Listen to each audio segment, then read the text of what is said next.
శ్రీ గురుభ్యో నమ. జై గురుదత్త. గురు దత్తాత్రేయాయ నమ. దత్తాత్రేయాయ విద్మహే అత్రిపుత్రాయ ధీమహి తన్నో దత్త ప్రచోదయాత్. మన మహావిష్ణువు యొక్క అవతారములలో 21 అవతారములు ఉన్నాయి. దాంట్లో 6వ అవతారం ఈ యొక్క దత్త అవతారం. సాధారణంగా ఈయన గురుస్వరూపం. సాధారణంగా గురు కృష్ణం వందే జగద్గురు అని నానుడి. మనకు కృష్ణుడే మొదటి గురువు. కృష్ణుడి యొక్క చరిత్ర అంతా కూడా ఎప్పుడు జరిగింది? కృతయుగంలో జరిగింది, ద్వాపర యుగంలో జరిగింది.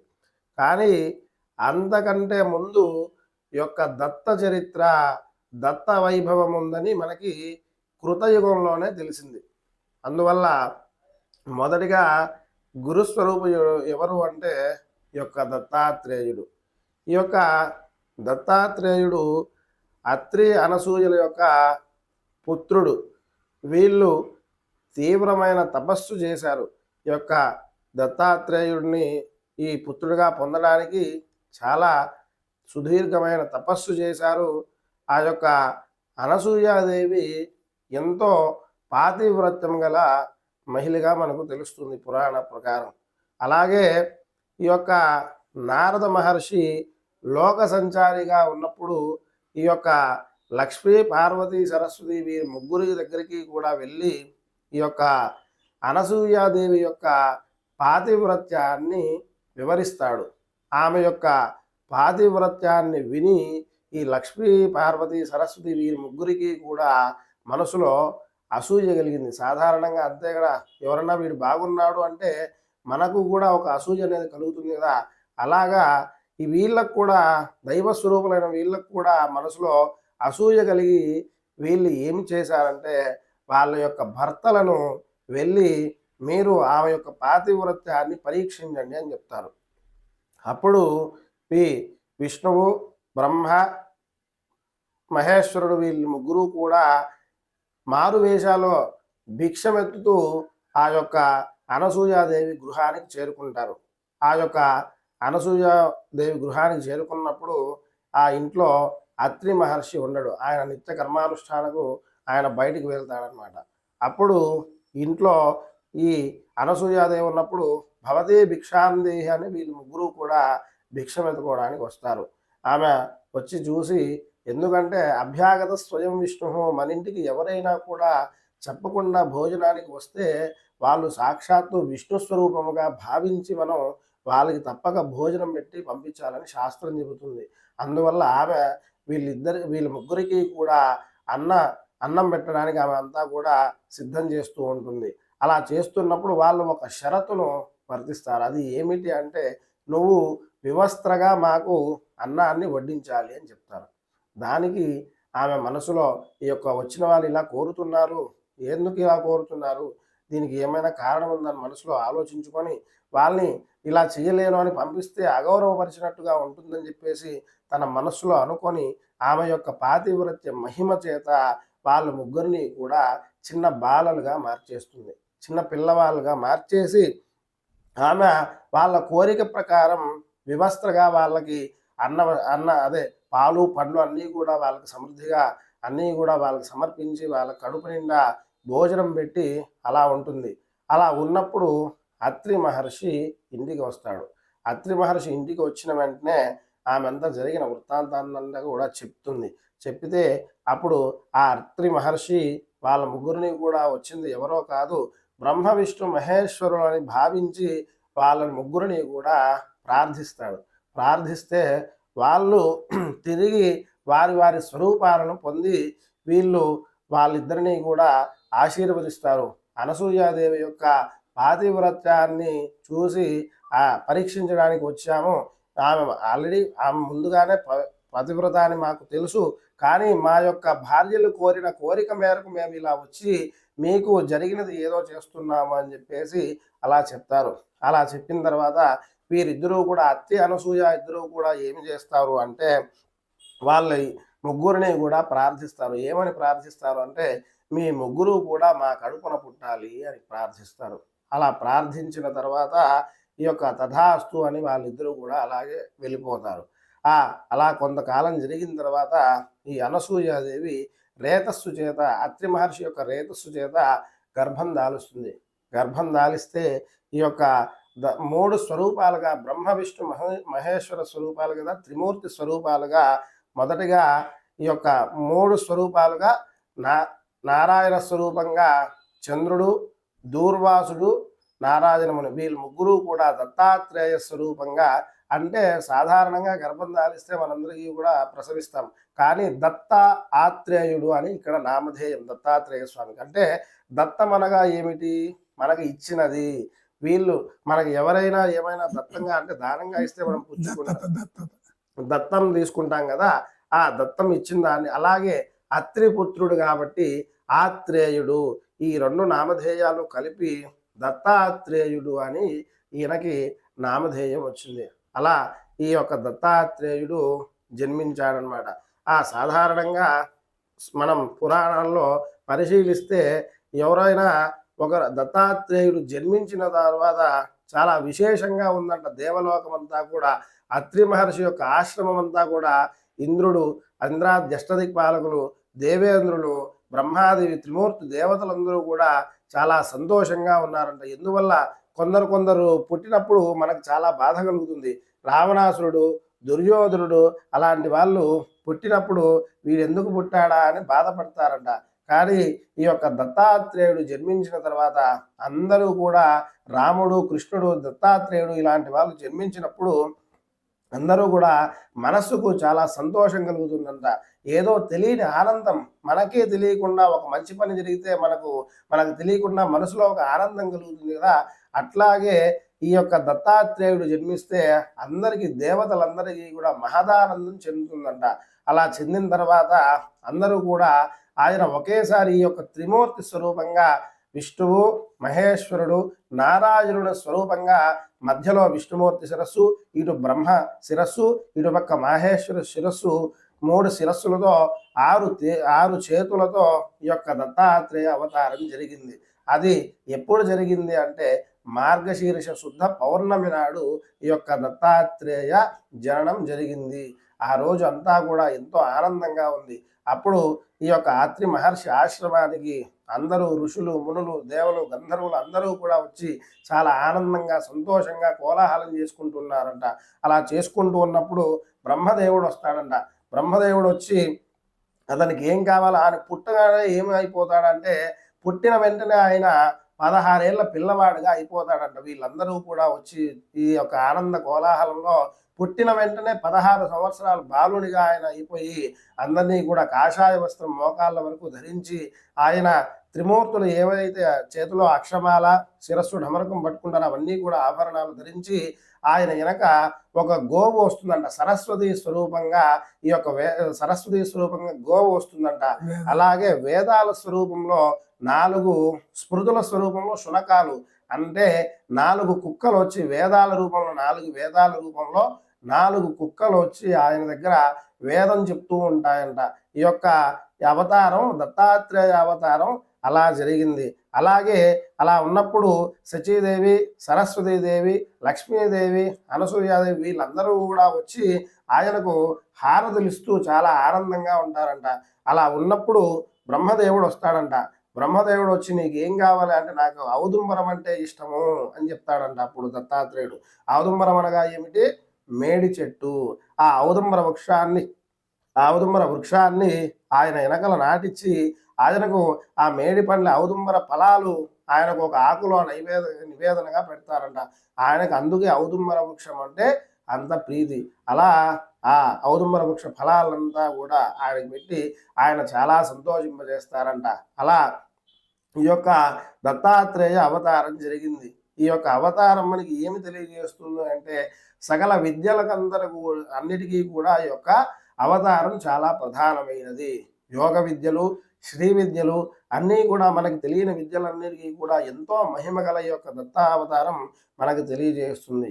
అందులో భాగంగా మన తిరుచానూరు క్షేత్రంలో అమ్మవారికి గుడికి అలిమేలు మంగాదేవి పద్మావతి దేవికి సమీపంలో అత్యంత సన్నిహితంగా అక్కడ ప్రవహిస్తున్నటువంటి సువర్ణముఖి నదీ తీరంలో ఈ యొక్క దత్తక్షేత్రము అనేది మనం ఇప్పుడు నిర్మించుకుంటున్నాం. ఎంతో అంగరంగ వైభవంగా ఈ యొక్క దేవాలయం దినదిన అభివృద్ధి జరుగుతుంది. మొదటగా దేవాలయం, ఆ తర్వాత గోశాల, అక్కడ వృద్ధాశ్రమము, వేద పాఠశాల, గోశాల ఇవన్నీ కూడా పెట్టాలని మనకి ఎంతో ఆకాంక్షతో ఇదంతా కూడా ముందుకు జరుగుతుంది. అందులో భాగంగా దేనికైనా కూడా కర్త కారయితాశ్చేవ ప్రేరకశ్చానుమోదక, ఒక కర్త ఉండాలి కదా. మనం ఫలాని పని చెయ్యాలి అంటే ఒక కర్త ఎవరైనా ముందుకు రాకపోతే మనం ఏ పనైనా చేయగలమా? ఫలాని పని చెయ్యాలంటే ఎవరైనా మనలాంటి వాళ్ళు, ఇలాంటి పెద్ద ఈయన వచ్చేసి ఆచార్య కందమూరు శేషయ్య గారని రిటైర్డ్ ప్రొఫెసర్, ఎస్వి యూనివర్సిటీ తిరుపతిలో పనిచేసి ఆయన ఎంతోమంది విద్యార్థులని, చాలా ఉన్నతమైన స్థితిలో ఉన్నటువంటి విద్యార్థులని, ప్రొఫెసర్లని, డాక్టర్ని, ఇంజనీర్లని, బ్యాంక్ మేనేజర్ని అందరినీ కూడా ఆయన తయారు చేసి వాళ్ళందరినీ కూడా తిరుపతి మహానగరంలో వాళ్ళ ఉన్నతమైన వృత్తులు అందరూ కూడా పనిచేస్తూ ఉన్నారు. ఆయన సహకారంతో మొదటగా ఈయన సంకల్పం చేశారు. ఈ యొక్క అన్నీ కూడా ఈయన అనుభవించేశారు. మనకేం కావాలి? ఆధ్యాత్మిక, ఆది దైవిక, ఆది భౌతిక అని శాస్త్రంలో 3 చెప్తా. ఆధ్యాత్మికత, ఇప్పుడున్న ఆధునిక ప్రపంచంలో ఆధ్యాత్మిక లేనిదే ఏముందండి? అందువల్ల ఈ సార్ మనకి ఎంతో కృషి చేసి అందరినీ కూడా ప్రోగు చేసి ఈ యొక్క దేవాలయ నిర్మాణానికి అత్యంత సహాయ సహకారాలు చేస్తున్నారు. మనం ఆయనకి మన తోచినంత సహాయం, అంటే ఇప్పుడు మాట సహాయం చేయొచ్చు, డబ్బు సహాయం చేయొచ్చు, పని సహాయం చేయొచ్చు. మనకి ఏది తోస్తే అది సహాయం చేసి ఆ సారికి మనం తోడ్పడితే అది ఎంతో కృషి అవుతుంది. ఎందువల్ల అంటే కర్త ఆయన, కారయిత చేయించేవాడు, ప్రేరకశ్చ ప్రేరకుడు ఇలా చేయాలని ప్రేరేపించాడు, అనుమోదక మనలాంటి వాళ్ళందరూ కూడా అనుసరిస్తూ ఉంటాం కదా. ఇలా మనందరూ కూడా దీంట్లో భాగస్వాములై ఈ యొక్క దేవాలయం దినదినాభివృద్ధి కావాలి.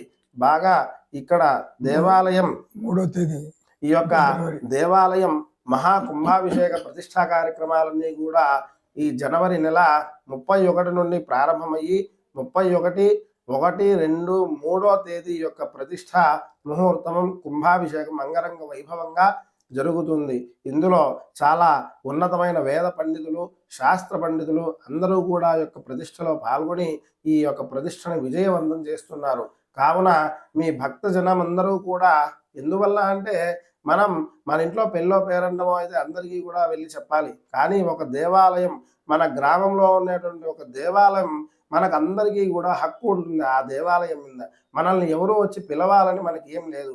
ఈ యొక్క మన గ్రామంలో ఒక దేవాలయం జరుగుతూ ఉంటే మనమంతకు మనం కూడా వెళ్ళి అక్కడ పాల్గొంటే ఆ ఫలితం, వాళ్ళకి ఏదైతే ఫలితం వస్తుందో మనందరికీ కూడా అటువంటి ఫలితం వస్తుందని శాస్త్రం చెబుతుంది. అందువల్ల ఈ యొక్క మనం అందరూ కూడా ఈ యొక్క 3 రోజులు ప్రతిష్టా కార్యక్రమంలో పాల్గొని ఈ యొక్క భగవంతుడి యొక్క గురు దత్తాత్రేయ స్వామి యొక్క అనుగ్రహం పొంది మనమందరూ కూడా సకల క్షేమాలు, శుభాలు అందరినీ కూడా పొందాలని ఆకాంక్షిస్తూ ఉన్నాం. జై గురుదత్త.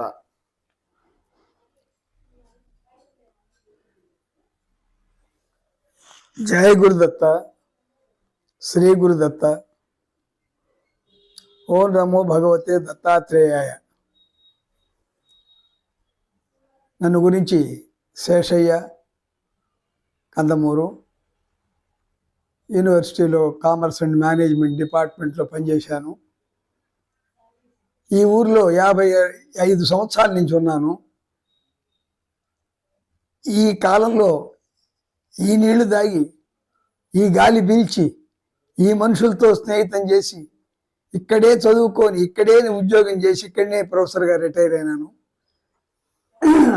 ఆ కారణంగా ఏం చేయాలి, నేను ఈ ఊరికి ఏం చేయాలి, ఇది మనం ఆంధ్రప్రదేశ్కి ఏం చేయాలి అన్న ఆలోచనలో నాకు ఆలోచిస్తుంటే నేనుగా ఏం చేసింది లేదు. దీంట్లో ఆ దత్తుడు నన్ను ఎన్నుకున్నాడు అనుకుంటాను. నేను ముందు ఎప్పుడో నవగ్రహాలు పెట్టాలని కోరుకునింది. అది అటు ఇటు తిరిగి చివరకు దత్తాత్రేయ గుడి నిర్మాణం చేయాలా అన్న సంకల్పంతో మొదలుపెట్టాను. అది దిగ్విజయంగా ఎన్నో ఇబ్బందులు ఉంటాయి దత్తాత్రేయులు గుడి కట్టడం అంటే అని చెప్పి చాలా మంది విజ్ఞులు చెప్తుంటారు. అయినప్పటికీ కూడా నాకు ఆయన కృప, ఆయన దయ, ఆయన కరుణ వల్ల ఏదో సాఫీగా జరిగిపోయింది.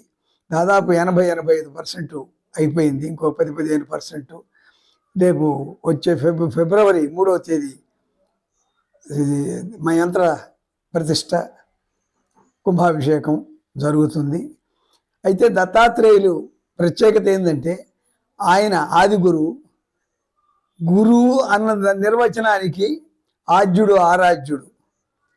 పైపెచ్చు ఆయన కేవలం గురువే కాకుండా అవతార పురుషుడు కూడా. ఎందుకంటే పరబ్రహ్మ స్వరూపం అది. అది త్రిమూర్త్యాత్మక బ్రహ్మ విష్ణు మహేశ్వరులు. అయితే వాళ్ళ ముగ్గురు కలిసి ఆయన ఆ స్వరూపంలో వచ్చినప్పటికి కూడా ఆయన ఎంతమందికో గురువు. పరశురాముడికి, ప్రహ్లాదుడికి, కార్తవీర్యార్జునుడికి, అందరికీ అన్ని విద్యలు ఇందాక వారు నరసింహం గారు చెప్పినట్టు అన్ని విద్యలను అందరికీ ఇన్ని యుగాలలో కృతయుగం నుంచి. అయితే విచిత్రం ఏంటంటే వెంకటేశ్వర స్వామి భోగమూర్తి. ఆయన యొక్క ప్రసాదాలు, ఆయన యొక్క అలంకారాలు, ఆయన యొక్క ఉత్సవాలు మనం అన్నీ గమనిస్తే ఎక్కడో జరిగిపోతుంది, ఎక్కడో మనం ఊహించలేము. ఈయన యోగమూర్తి కాబట్టి. కానీ నేను విన్నది ఏంటంటే వెంకటేశ్వర స్వామి సహస్రనామాల్లో దత్తాత్రేయ నామం ఉందని, దత్తాత్రేయ సహస్రనామాల్లో వెంకటేశ్వర నామం ఉందని, దత్త పురాణాల్లో, బ్రహ్మాండ పురాణాల్లో వీటిలన్నింటిలో కూడా ఉన్నాయని పెద్దలు చెప్తుంటే నేను వింటున్నాను ఇప్పుడు ప్రస్తుతం. అంతకుముందు నాకు పెద్దగా తెలియకపోయినప్పటికీ కూడా ఇప్పుడు విషయం ఏదని గ్రహిస్తున్నాము. దీనికి ఎంతోమంది వారు చెప్పినట్టు డైరెక్ట్గాను, ఇండైరెక్ట్గాను, ప్రత్యక్షంగాను, పరోక్షంగాను ఎంతోమంది సహాయం చేస్తే ఆ స్థితికి వచ్చింది. బట్ వీళ్ళందరికీ కూడా ఆ శ్రీ దత్తాత్రేయ గురువు, దత్తాత్రేయ అవతారం, ఆయన సంకల్పం తప్పితే నాది దీంట్లో ఏమీ లేదు, నేను చేసింది ఏం లేదు, నేను నిమిత్త మాత్రుణ్ణి. కానీ తిరుపతిలో వెంకటేశ్వర స్వామి దగ్గరికి ఈ దత్తాత్రేయులు రావడం, ఆంధ్రప్రదేశ్లో మనకు ప్రత్యేకంగా దత్తాత్రేయ గుడి ఒకటి రావడం అనేది, శ్రీపాద శ్రీ వల్లభుడు కూడా మన పిఠాపురంలో ఉన్నారు. ఈ విధంగా ఏంటంటే మనకు ఒక తిరుపతికి అమ్మవారి గుడి దగ్గర వెంకటేశ్వర స్వామి తిరుమల సన్నిధిలో ఇక్కడ ఈ దత్తాత్రేయులు రావడం అనేది చాలా ముదావహంగా ఉంది. ఎవరు వచ్చి చూసినా కూడా, ఎవరు వచ్చి చెప్పినా కూడా చాలా చాలా గొప్ప కార్యక్రమం అండి అని అందరూ చేస్తున్నారు. ఈ దత్తాత్రేయులందరినీ ప్రతిష్ట జరిగి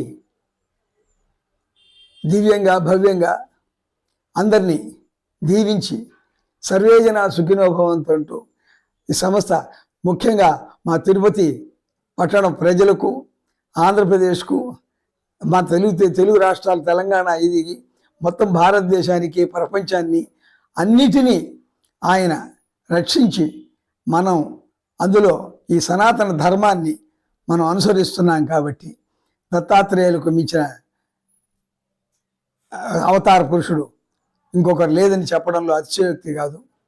పురాణాల్లో చెప్పిన మాట, భాగవతంలో, భారతంలో అన్నింటిలో దత్తాత్రేయుల గురించి ఉంది. ఇట్లాంటిది నాకు చేయడానికి నేను బహుశా మా తల్లిదండ్రుల వాళ్ళ యొక్క అంటే మా తాత 100 సంవత్సరాల కిందట మా నెల్లూరు జిల్లాలో నార్త్మపూర్ గ్రామంలో మా గుళ్ళు ఉన్నాయి, దేవాలయాలు ఉన్నాయి. అవి ఇప్పటికీ నిత్య కైంకర్యము, నిత్య పూజలు జరుగుతున్నాయి.